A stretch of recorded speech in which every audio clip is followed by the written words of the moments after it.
नमस्कार साहित्य प्रेमियों, आपका स्वागत है साहित्य सागर चैनल में। आज हम लेकर आए हैं मुंशी प्रेमचंद जी की लिखी कहानी कायड़ युवक का नाम केशव था, युवती का प्रेमा। दोनों एक ही कॉलेज के और एक ही क्लास के विद्यार्थी थे। केशव नए विचारों का युवक था, जात पात के बंधनों का विरोधी। प्रेमा पुराने संस्कारों की कायल थी, पुरानी मर्यादाओं और प्रथाओं में पूरा विश्वास रखने वाली। लेकिन फिर भी दोनों में गाढ़ा प्रेम हो गया था और यह बात सारे कॉलेज में मशहूर थी। केशव ब्राह्मण होकर भी वैश्य कन्या प्रेमा से विवाह करके अपना जीवन सार्थक करना चाहता था। उसे अपने माता पिता की परवाह न थी। कुल मर्यादा का विचार भी उसे स्वांग सा लगता था। उसके लिए सत्य कोई वस्तु थी तो प्रेम थी, किंतु प्रेमा के लिए माता पिता और कुल परिवार के आदेश के विरुद्ध एक कदम बढ़ाना भी असंभव था। संध्या का समय है। विक्टोरिया पार्क के एक निर्जन स्थान में दोनों आमने सामने हरियाली पर बैठे हुए हैं। सैर करने वाले एक एक करके विदा हो गए, किंतु ये दोनों अभी वहीं बैठे हुए हैं। उनमें एक ऐसा प्रसंग छिड़ा हुआ है जो किसी तरह समाप्त नहीं होता। केशव ने झुंझलाकर कहा, इसका यह अर्थ है कि तुम्हें मेरी परवाह नहीं है? प्रेमा ने उसको शांत करने की चेष्टा करके कहा, तुम मेरे साथ अन्याय कर रहे हो केशव, लेकिन मैं इस विषय को माता पिता के सामने कैसे छेड़ूं, यह मेरी समझ में नहीं आता। वे लोग पुरानी रूढ़ियों के भक्त हैं। मेरी तरफ से कोई ऐसी बात सुनकर मन में जो जो शंकाएं होंगी, उनकी तुम कल्पना कर सकते हो? केशव ने उग्र भाव से पूछा, तो तुम भी उन्हीं पुरानी रूढ़ियों की गुलाम हो? प्रेमा ने अपनी बड़ी बड़ी आंखों में मृदु स्नेह भरकर कहा, नहीं, मैं उनकी गुलाम नहीं हूं, लेकिन माता पिता की इच्छा मेरे लिए और सब चीजों से अधिक मान्य है। तुम्हारा व्यक्तित्व कुछ नहीं है, ऐसा ही समझ लो। मैं तो समझता था कि ये डकोसले मूर्खों के लिए ही है, लेकिन अब मालूम हुआ कि तुम जैसी विदुषियां भी उनकी पूजा करती हैं। जब मैं तुम्हारे लिए संसार को छोड़ने को तैयार हूं, तो तुमसे भी यही आशा करता हूं। प्रेमा ने मन में सोचा, मेरा अपनी देह पर क्या अधिकार है? जिन माता पिता ने अपने रक्त से मेरी सृष्टि की है और अपने स्नेह से उसे पाला है, उनकी मर्जी के खिलाफ कोई काम करने का उसे कोई हक नहीं। उसने दीनता के साथ केशव से कहा, क्या प्रेम स्त्री और पुरुष के रूप ही में रह सकता है, मैत्री के रूप में नहीं? मैं तो आत्मा बंधन समझती हूं। केशव ने कठोर भाव से कहा, इन दार्शनिक विचारों से तुम मुझे पागल कर दोगी प्रेमा। बस इतना ही समझ लो, मैं निराश होकर जिंदा नहीं रह सकता। मैं प्रत्यक्षवादी हूं और कल्पनाओं के संसार में प्रत्यक्ष का आनंद उठाना मेरे लिए असंभव है। यह कहकर उसने प्रेमा का हाथ पकड़कर अपनी ओर खींचने की चेष्टा की। प्रेमा ने झटके से हाथ छुड़ा लिया और बोली, नहीं केशव, मैं कह चुकी हूं कि मैं स्वतंत्र नहीं हूं। तुम मुझसे वह चीज न मांगो जिस पर मेरा कोई अधिकार नहीं है। केशव को अगर प्रेमा ने कठोर शोर शब्द कहे होते तो भी उसे इतना दुख न हुआ होता। एक क्षण तक वह मन मारे बैठा रहा, फिर उठकर निराशा भरे स्वर में बोला, जैसी तुम्हारी इच्छा। आहिस्ता आहिस्ता कदम सा उठाता हुआ वहां से चला गया। प्रेमा अब भी वहीं बैठी आंसू बहाती रही। रात को भोजन करके प्रेमा जब अपनी मां के साथ लेटी तो उसकी आंखों में नींद न थी। केशव ने उसे एक ऐसी बात कह दी थी जो चंचल पानी में पड़ने वाली छाया की तरह उसके दिल पर छाई हुई थी। प्रतिक्षण उसका रूप बदलता था, वह उसे स्थिर न कर सकती थी। माता से इस विषय में कुछ कहे तो कैसे? लज्जा मुंह बंद कर देती थी। उसने सोचा, अगर केशव के साथ मेरा विवाह न हुआ तो उस समय मेरा क्या कर्तव्य होगा? अगर केशव ने कुछ उद्दंडता कर डाली तो मेरे लिए संसार में फिर क्या रह जाएगा? लेकिन मेरा बस ही क्या है? इन भांति भांति के विचारों में एक बात जो उसके मन में निश्चित हुई, वह यह थी कि केशव के सिवा वह और किसी से विवाह न करेगी। उसकी माता ने क्या पूछा, क्या तुझे अब तक नींद न आई? मैंने तुझसे कितनी बार कहा कि थोड़ा बहुत घर काम काज किया कर, लेकिन तुझे किताबों से ही फुर्सत नहीं मिलती। 4 दिन में तू पराए घर जाएगी, कौन जाने कैसा घर मिले। अगर कुछ काम करने की आदत न रही तो कैसे निभा होगा? प्रेमा ने भोलेपन से कहा, मैं पराए घर जाऊंगी ही क्यों? माता ने मुस्कुराकर कहा, लड़कियों के लिए यही तो सबसे बड़ी विपत्ति है बेटी। माँ बाप की गोद में पलकर ज्यों ही सयानी हुई, दूसरों की हो जाती है। अगर अच्छे प्राणी मिले तो जीवन आराम से कट गया, नहीं रो रो कर दिन काटना पड़ा। सब कुछ भाग्य के अधीन है। अपनी बिरादरी में तो मुझे कोई घर नहीं भाता। कहीं लड़कियों का आदर नहीं, लेकिन करना तो बिरादरी में ही पड़ेगा। न जाने ये जात पात का बंधन कब टूटेगा। प्रेमा डरते डरते बोली, कहीं कहीं तो बिरादरी के बाहर भी विवाह होने लगे हैं। उसने कहने को कह दिया, लेकिन उसका हृदय कांप रहा था कि माताजी कुछ भांप न जाएं। माता ने विस्मय के साथ पूछा, क्या हिंदुओं में ऐसा हुआ है? फिर उसने आप उस प्रश्न का जवाब भी दिया, और 2-4 जगह ऐसा हो भी गया, तो उससे क्या होता है? प्रेमा ने इसका कुछ जवाब न दिया। भय हुआ कि माता कहीं उसका आशय समझ न जाए।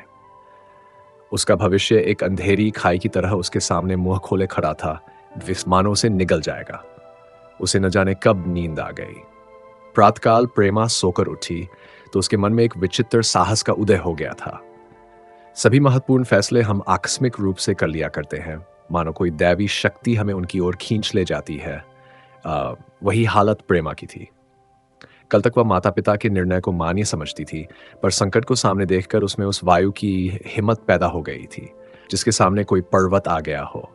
वही मंद वायु प्रबल वेग से पर्वत के मस्तक पर चढ़ जाती है और उसे कुचलती हुई दूसरी तरफ जा पहुंचती है। प्रेमा मन में सोच रही थी, मानो ये देह माता पिता की है, किंतु आत्मा तो मेरी है। मेरी आत्मा को जो भुगतना पड़ेगा वह इसी देह से तो भुगतना पड़ेगा। अब वह इस विषय में संकोच करना अनुचित ही नहीं, घातक समझ रही थी। अपने जीवन को क्यों एक झूठे सम्मान पर बलिदान करे? उसने सोचा, विवाह का आधार अगर प्रेम न हो तो वह देह का विक्रय है। आत्मसमर्पण क्यों बिना प्रेम के भी हो सकता है? इस कल्पना ही से कि न जाने किस अपरिचित युवक से उसका विवाह हो जाएगा, उसका हृदय विद्रोह कर उठा। वह अभी नाश्ता करके कुछ पढ़ने जा रही थी कि उसके पिता ने प्यार से पुकारा, मैं कल तुम्हारे प्रिंसिपल के पास गया था एंड वे तुम्हारी बड़ी तारीफ कर रहे थे। प्रेमा ने सरल भाव से कहा, आप तो यूं ही कहा करते हैं। नहीं, सच। ये कहते हुए उन्होंने अपनी मेज की दराज खोली और मखमली चौखटों में जड़ी हुई एक तस्वीर निकालकर उसे दिखाते हुए बोले, ये लड़का ICS के इम्तिहान में प्रथम आया है। इसका नाम तो तुमने सुना होगा। बूढ़े पिता ने ऐसी भूमिका बांध दी थी कि मां उनका आशय न समझ सकी, लेकिन प्रेमा भांप गई। उनका मन तीर की भांति लक्ष्य पर जा पहुंचा। उसने बिना तस्वीर की ओर देखे ही कहा, नहीं, मैंने तो उसका नाम नहीं सुना। पिता ने बनावटी आश्चर्य से कहा, क्या तुमने उसका नाम ही नहीं सुना? आज के दैनिक पत्र में उसका चित्र और जीवन वृत्तांत छपा है। प्रेमा ने रुखाई से जवाब दिया होगा, मगर मैं तो उस परीक्षा का कोई महत्व नहीं समझती। मैं तो समझती हूं जो लोग इस परीक्षा में बैठते हैं वे पल्ले सिर के स्वार्थी होते हैं। आखिर उनका उद्देश्य इसके सिवा और क्या होता है कि अपने गरीब, निर्धन, दलित भाइयों पर शासन करें और खूब धन संचय करें। यह तो जीवन का कोई ऊंचा उद्देश्य नहीं है। इस आपत्ति में जलन थी, अन्याय था, निर्दयता थी। पिताजी ने समझा था प्रेमा यह बखान सुनकर लट्टू हो जाएगी। ये जवाब सुनकर तीखे स्वर में बोले, तू तो ऐसी बातें कर रही है जैसे तेरे लिए धन और अधिकार का कोई मूल्य ही नहीं। प्रेमा ने डिठाई से कहा, हाँ, मैं तो इसका मूल्य नहीं समझती। मैं तो आदमी में त्याग देखती हूँ। मैं ऐसे युवकों को जानती हूँ जिन्हें यह पद जबरदस्ती भी दिया जाए तो स्वीकार न करेंगे। पिता ने उपहास के ढंग से कहा, यह तो आज मैंने नई बात सुनी। मैं तो देखता हूं कि छोटी छोटी नौकरियों के लिए लोग मारे मारे फिरते हैं। मैं जरा उस लड़के की सूरत देखना चाहता हूं जिसमें इतना त्याग हो। मैं तो उसकी पूजा करूंगा। शायद किसी दूसरे अवसर पर यह शब्द सुनकर प्रेमा लज्जा से सिर झुका लेती, पर इस समय उसकी दशा उस सिपाही की सी थी जिसके पीछे गहरी खाई हो। आगे बढ़ने के सिवा उसके लिए और कोई मार्ग न था। अपने आवेश को संयम से दबाती हुई, इन आंखों में विद्रोह भरे, वह अपने कमरे में गई और केशव के कई चित्रों में से वह एक चित्र चुनकर लाई जो उसकी निगाह में सबसे खराब था और पिता के सामने रख दिया। बूढ़े पिताजी ने चित्र को उपेक्षा के भाव से देखना चाहा, लेकिन पहली दृष्टि ही में उसने उन्हें आकर्षित कर लिया।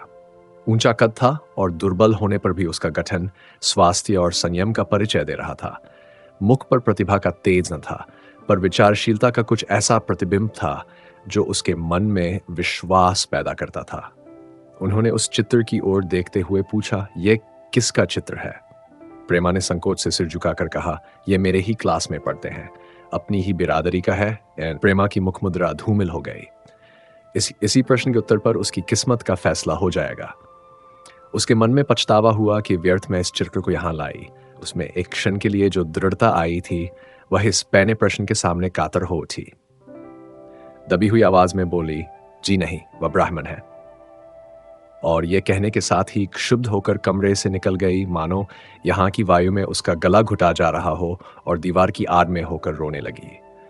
लाला जी तो पहले ऐसा क्रोध आया कि प्रेमा को बुलाकर साफ साफ कह दें कि यह असंभव है। वे उसी गुस्से में दरवाजे तक आए, लेकिन प्रेमा को रोते देखकर नम्र हो गए। इस युवक के प्रति प्रेमा के मन में क्या भाव थे, यह उनसे छिपा न रहा। वे स्त्री शिक्षा के पूरे समर्थक थे, लेकिन इसके साथ ही कुल मर्यादा की रक्षा भी करना चाहते थे। अपनी ही जाति के सुयोग्य वर्ग के लिए अपना सर्वस्व अर्पण कर सकते थे, लेकिन उस क्षेत्र के बाहर कुलीन से कुलीन और योग्य से योग्य वर्ग की कल्पना भी उनके लिए असह्य थी। इससे बड़ा अपमान वे सोच ही न सकते थे। उन्होंने कठोर स्वर में कहा, आज से कॉलेज जाना बंद कर दो। अगर शिक्षा कुल मर्यादा को डुबोना ही सिखाती है तो कुशिक्षा है। प्रेमा ने कातर कंठ से कहा, परीक्षा तो समीप आ गई है। लाला जी ने दृढ़ता से कहा, आने दो, और फिर अपने कमरे में जाकर विचारों में डूब गए। कुछ महीने गुजर गए। लाला जी ने घर में आकर पत्नी को एकांत में बुलाया और बोले, जहां तक मुझे मालूम है, केशव बहुत ही सुशील और प्रतिभाशाली युवक है। मैं तो समझता हूं प्रेमा इस शोक में घुल घुल कर प्राण दे देगी। तुमने भी समझाया, मैंने भी समझाया, दूसरों ने भी समझाया, पर उस पर कोई असर ही नहीं होता। ऐसी दशा में हमारे लिए और क्या उपाय है? उनकी पत्नी ने चिंतित भाव से कहा, कर तो दोगे, लेकिन रहोगे कहां? न जाने कहां से ये कुलछनी मेरी कोख में आई। लाला जी ने भवें सिकोड़कर तिरस्कार के साथ कहा, यह तो 1000 दफा सुन चुका, लेकिन कुल मर्यादा के नाम को कहां तक रोए। चिड़िया का पर खोलकर यह आशा करना कि वह तुम्हारे आंगन में ही फुदकती रहेगी भ्रम है। मैंने इस पर ठंडे दिल से विचार किया है और इस नतीजे पर पहुंचा हूं कि हमें इस आपद धर्म को स्वीकार कर लेना ही चाहिए। कुल मर्यादा के नाम पर मैं प्रेमा की हत्या नहीं कर सकता। दुनिया हंसती हो हंस से, मगर वह जमाना बहुत जल्द आने वाला है जब ये सभी बंधन टूट जाएंगे। आज भी सैकड़ों विवाह जात पात के बंधनों को तोड़कर हो चुके हैं। अगर विवाह का उद्देश्य स्त्री और पुरुष का सुखमय जीवन है, तो हम प्रेमा की उपेक्षा नहीं कर सकते हैं। वृद्धा ने क्षुब्ध होकर कहा, जब तुम्हारी यही इच्छा है तो मुझसे क्या पूछते हैं, लेकिन मैं कह देती हूं कि मैं इस विवाह के नजदीक न जाऊंगी, न कभी इस छोकरी का मुंह देखूंगी। समझ लूंगी, जैसे और सब लड़के मर गए वैसे ये भी मर गई। तो फिर आखिर तुम क्या करने को कहती हो? क्यों नहीं उस लड़के से विवाह कर देते? उसमें क्या बुराई है? वह 2 साल में सिविल सर्विस पास करके आ जाएगा। केशव के पास क्या रखा है? बहुत होगा किसी दफ्तर में क्लर्क हो जाएगा।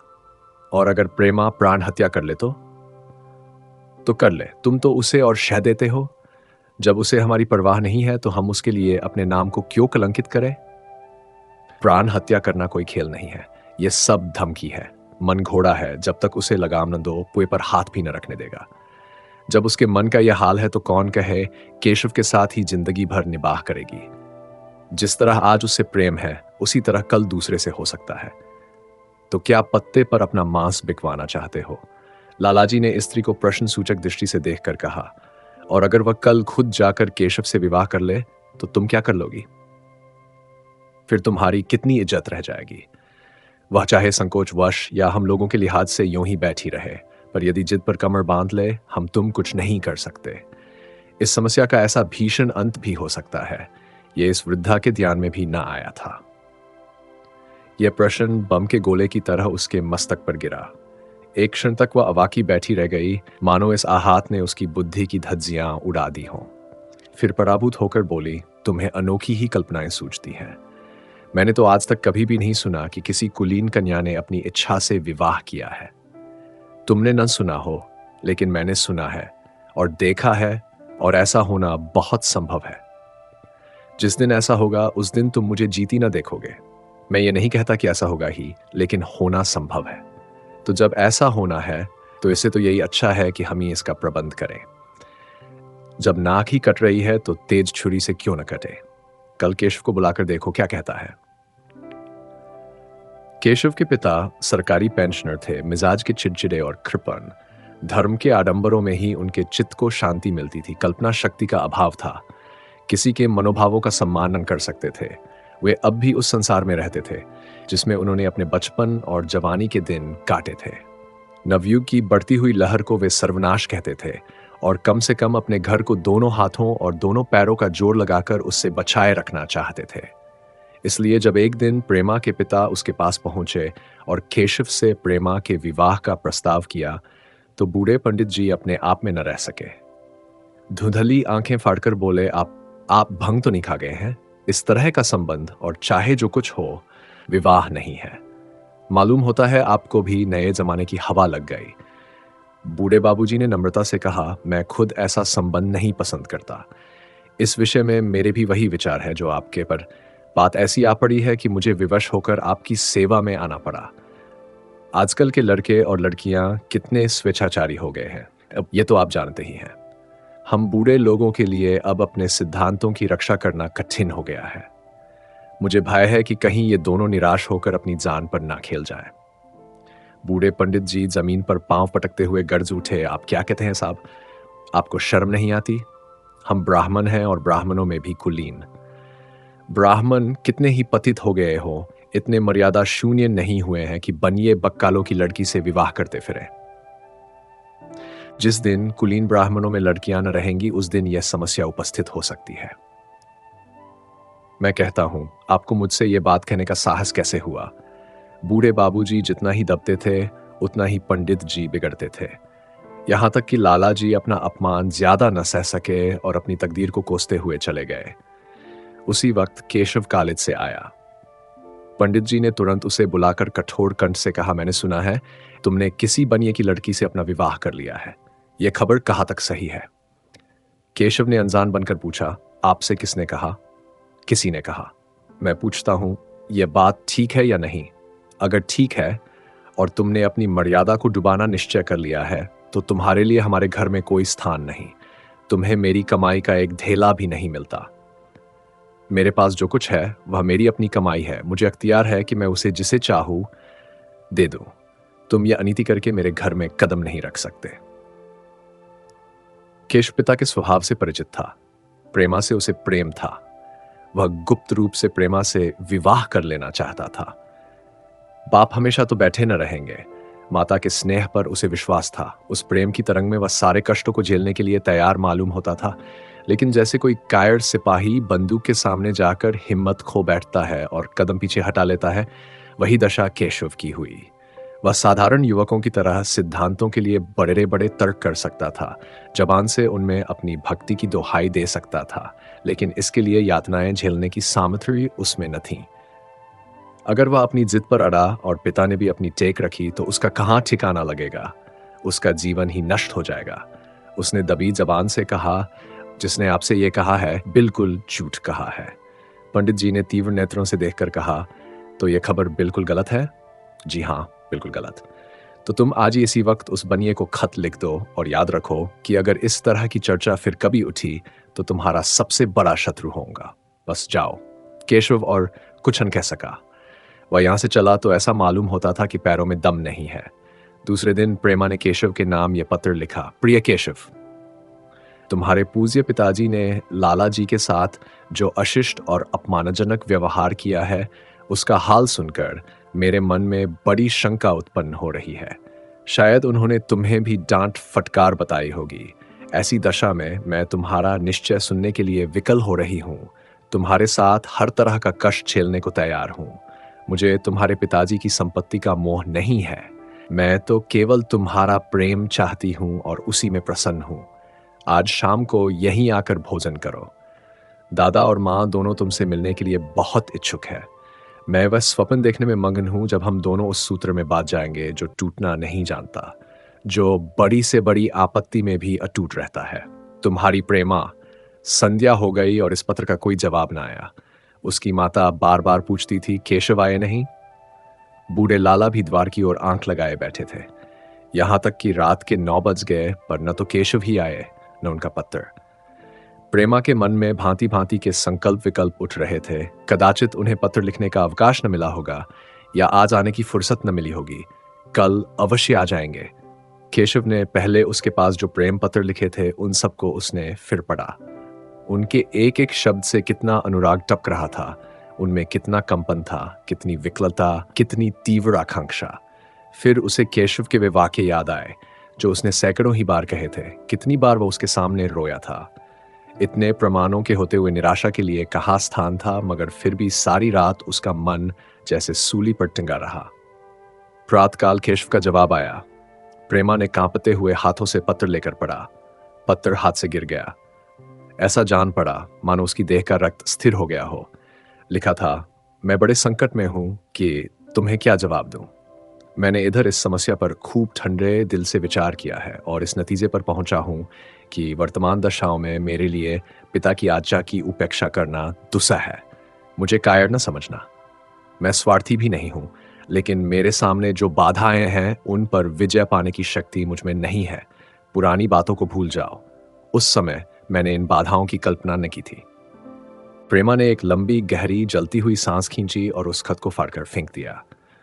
उसकी आंखों से अश्रुधार बहने लगी। जिस केशव को उसने अपने अंतकरण से वर्ण लिया था, वह इतना निष्ठुर हो जाएगा इसकी उसको रत्ती भर भी आशा न थी। ऐसा मालूम पड़ा मानो अब तक वह कोई सुनहला स्वप्न देख रही थी, पर आंख खुलने पर वह सब कुछ अदृश्य हो गया। जीवन में जब आशा ही लुप्त हो गई तो अब अंधकार के सिवा और क्या रहा। अपने हृदय की सारी संपत्ति लगाकर उसने एक नाव लदवाई थी, वह नाव जलमग्न हो गई। अब दूसरी नाव कौन वहां से लदवाए। अगर वह नाव टूटी है तो उसके साथ वह भी डूब जाएगी। माता ने पूछा, क्या केशव का पत्र है? प्रेमा ने भूमि की ओर ताकते हुए कहा, हाँ, उनकी तबीयत अच्छी नहीं है। इसके सिवा वह और क्या कहे। केशव की निष्ठुरता और बेवफाई का समाचार कहकर लज्जित होने का साहस उसमें न था। दिन भर वह घर के काम धंधों में लगी रही, मानो उसे कोई चिंता ही नहीं है। रात को उसने सबको भोजन कराया, खुद भी भोजन किया और बड़ी देर हारमोनियम पर गाती रही। मगर सवेरा हुआ तो उसके कमरे में उसकी लाश पड़ी हुई थी। प्रभात की सुनहरी किरणें उसके पीले मुख को जीवन की आभा प्रदान कर रही थीं। यदि इस प्रस्तुति ने आपके हृदय को स्पर्श किया हो तो कृपया इस वीडियो को लाइक करें, कमेंट करें और साहित्य सागर चैनल को सब्सक्राइब करना न भूलें। धन्यवाद।